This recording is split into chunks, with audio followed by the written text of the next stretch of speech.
the wee hours of the morning, this slaughterhouse is going full bore. The operation, located near the southern Chinese city of Shenzhen, is a makeshift cluster of tents, erected after dark and dismantled daily before dawn. Its butchers slaughter hundreds of pigs a night. But this is an illegal slaughterhouse, unregulated by the Ministry of Health, and sources tell RFA that some of the pigs processed here are diseased or even dead on arrival.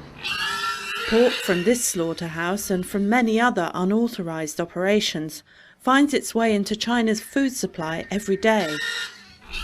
When a slaughterhouse buys pork, some pigs are still alive and others are already dead. They're not all dead. The dead ones are cheaper. Pork is China's most popular meat.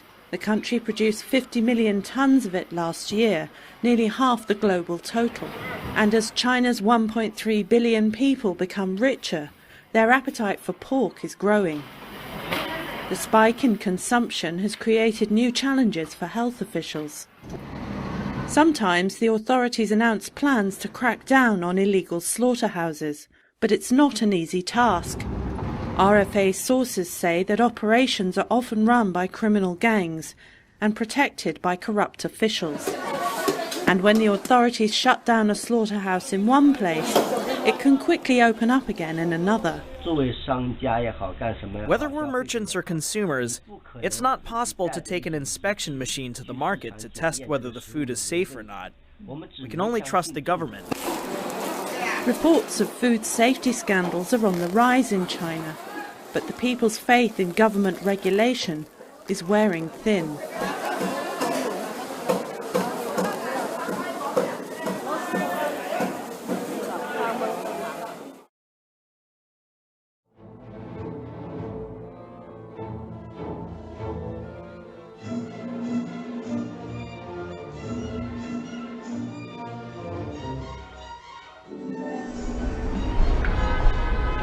It's all in a day's work for this woman.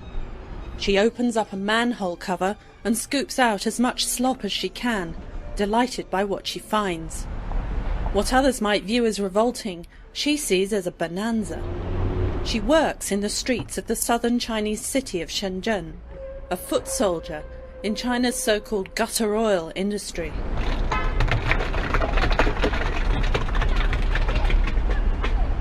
After more than 10 years in the business, she says she's made enough money to build a house for her family back in her home village 1,000 miles to the north.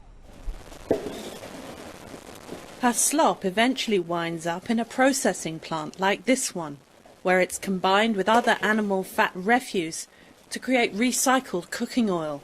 Workers put the oil in barrels for delivery to restaurants and hotels. How can you eat this? If you eat it, it can kill you.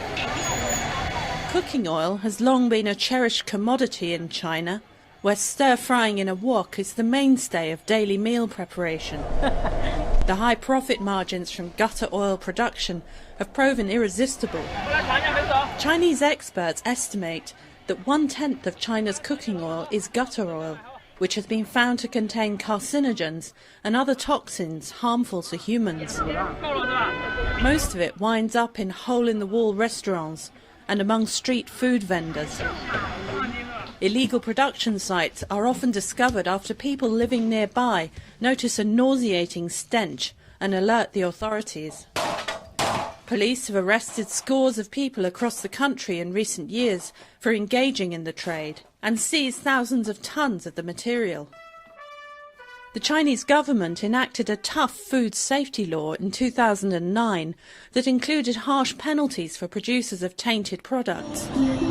But many consumers doubt that China's dinner tables can be completely free of gutter oil. All we can do is accept it. In our current society, everybody tries to swindle everybody else. There's nothing we can do about it.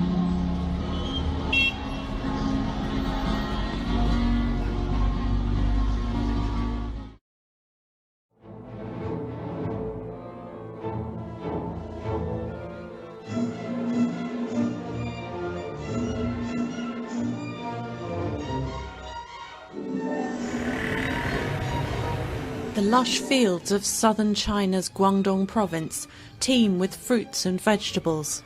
Produce from this area is shipped to Hong Kong and throughout mainland China. But a closer inspection can be disturbing.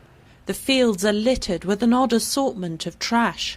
An RFA investigation has found that farmers in Guangdong are making fertilizer out of fermented garbage, some of it contaminated with used batteries and other toxic waste. As the cost of fertilizer has shot up, farmers have found a cheaper option at the local landfill. They pile the garbage by the side of the road for compost. Then they mix it with chemical fertilizer and spread it on their fields. No need to be afraid. I eat these vegetables too. Am I dead? I eat them every day and I'm still alive, aren't I? I grow them myself. You don't have to worry about eating my vegetables. Chinese media have reported that 80% of the produce from this area is grown with waste fertilizer. Vegetables grown in this way can contain elevated levels of heavy metals like lead and mercury. The government has a lot of regulations explaining how farmers should raise their crops, but we find that it may not do enough follow-up to make sure they do it properly. We believe the government should do a better job. But the government response has been to cover up the problem. According to the state-run Xinhua news agency, when China's Ministry of Environmental Protection received data about farmland contamination, officials classified it as a state secret and refused to publicize it. The ministry has said it is still investigating.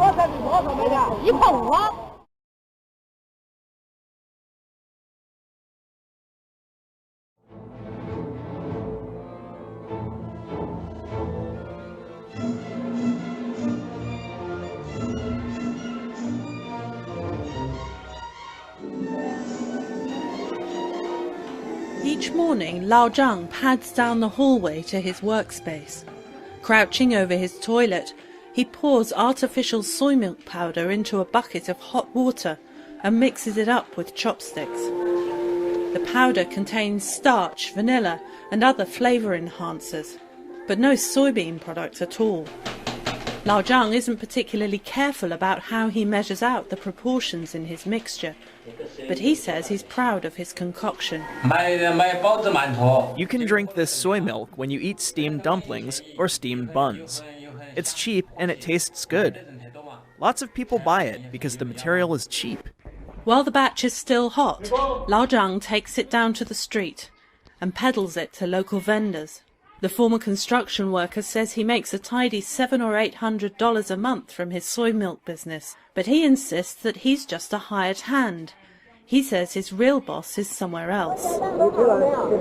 Soy milk is a popular beverage in China. The average Chinese person drinks 9.5 litres a year, and consumption has grown in recent years as the central government touts the health benefits of soy. Soy milk also rose in popularity after the milk powder scandal of 2008. At least 6 infants died and 300,000 needed medical treatment after they were fed dairy products contaminated with the industrial chemical melamine. But an RFA investigation has found that much of the soy milk on the market in China is in fact a chemical substitute. Many vendors prefer to sell fake soy milk because it's cheaper to make. On This Morning, 1 cup of Lao Zhang's fake soy milk winds up on a father and son's breakfast table. The father says he suspects the soy milk isn't real.